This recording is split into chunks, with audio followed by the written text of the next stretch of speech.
دعونا لا ننسى آخر بلاد مستعمرة في إفريقيا وهي الصحراء الغربية. هيا لنناضل جميعا لتحرير الصحراء الغربية من الاستعمار. اللي ما كيعرفوش حفيد نيلسون مانديلا والنظام الجزائري معاه انه التاريخ لا يرحم. يوم من الايام جزرني واحد سيد ما نعرفوش وهو مانديلا. مانديلا قال لي جيت بغيت نشوف الملك. قلت له علاش بغيت تشوف الملك؟ قال لي عندي امور بغيت نطلبها له. قلت شنو هي؟ قال لي بغيت الفلوس وبغيت السلاح وبغيت اللي يدرب لي الجيش. حسن الثاني الله يرحمه قلتها له. قال لي قول له هادشي كله غادي نعطيوه له. كان سلم لي حسن الثاني الله يرحمه 5000 بونت. ديك الساعه 5000 بونت على واحد القيمه كبيره بزاف. سلمتها له وقلت له شوف انا ما نطلب منك لا توصيل ولا اي حاجه، كنطلب منك هاد الاموال هادو استعملهم باش تحرر بلادك. الجيش انا فين بغيتيه يتدرب والسلاح فين بغيتي يصيفطوا لك؟ قال لي السلاح بغيتي تصيفطوا لي دار السلام. طبعا انا ما غاديش نلوم حفيد نيلسون مانديلا لانه معروف بالاسترزاق والكلام اللي قالوا معطيلو وعنده اوامر باش يقولوا. انا اللي غادي نلوم لا يلوم رئيس الفيفا ورئيس الاتحاد الافريقي اللي دايرين روسهم في نظام مفلس كيوظف السياسه في اي شيء. حشومه وعيب وعار ان يستغل النظام الجزائري حدث رياضي لضرب وحده المغرب الترابيه ولكي يخرج الاحقاد ديالو المدفينه واللي كتخرج دائما، ولكن نفهموها بعض المرات ولكن ما نفهموهاش انها تخرج اليوماتيه في حدث رياضي ماشي سياسي.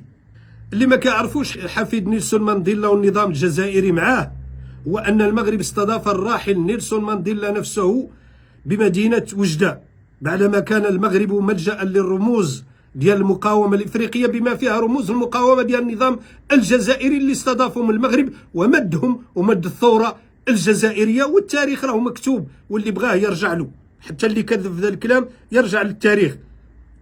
لماذا؟ لأن التاريخ لا يرحم. وما لا يعرفه أيضا ونعاود نكررها حفيد نيلسون مانديلا والنظام الجزائري أيضا أن مانديلا اشتكى لعبد الكريم الخطيب رحمه الله من كون بلاده تعيش تحت نظام الميز العنصري. وهنا الخطيب نقل الشكوى طبعا للقصر الملكي وأمر جلالة المغفور له الحسن الثاني بتسليم الأسلحة والذخيرة والعتاد لحزب المؤتمر الوطني اللي كان كيقودوا آنذاك نيلسون مانديلا نفسه.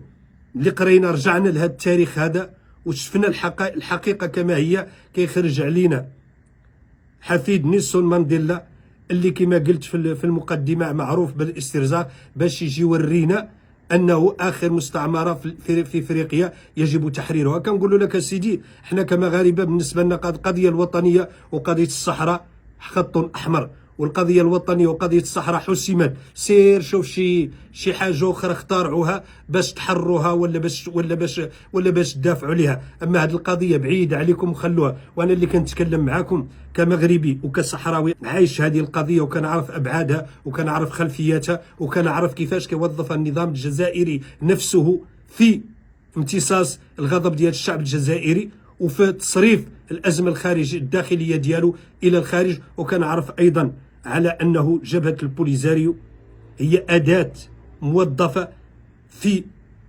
ايدي العسكر في الجزائر كدير بهم اللي بغاو. واللي بغيت نقول لهم نحن رانا متعارفين، وهذا اللي قال لكم حفيد نيلسون مانديلا هو ضرب من الاوهام وهو حلم ولد هاميش وانتم تعرفوا ولد هاميش وانا نعرفه.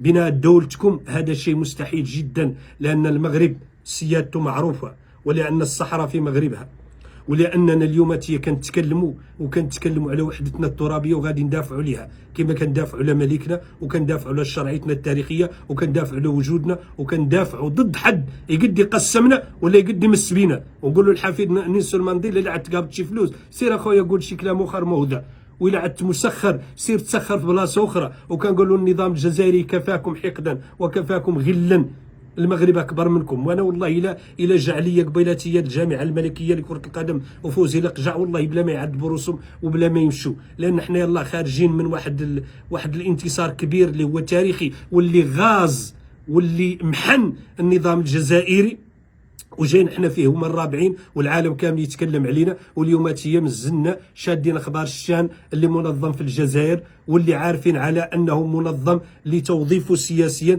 ونحن كاع ماكلين قدكم باش نجوكم باش نقولها لكم لانكم ما تستحقوا، لانكم ما تستحقوا للاسف الشديد ان الحد يمشي عنكم. كانت بالعكس هذه مناسبه لتصفيه الاجواء، وكنتوا تفتحوا الاجواء بشكل عادي وطبيعي جدا امام الاشقاء ديالكم، وتخلوا الفرجه شامله لافريقيا والعالم العربي وللعالم كامل، وتبينوا عن سعه افق ديالكم وتبينوا عن سعه الصدر ديالكم. ولكن انتم مصرين تخلونا نقول لكم على انكم دائما غادي تبقاو في اسفل السافلين، وغادي يبقى دائما المغرب حشر عثره قدامكم، وغادي تبقاو دائما حاقدين.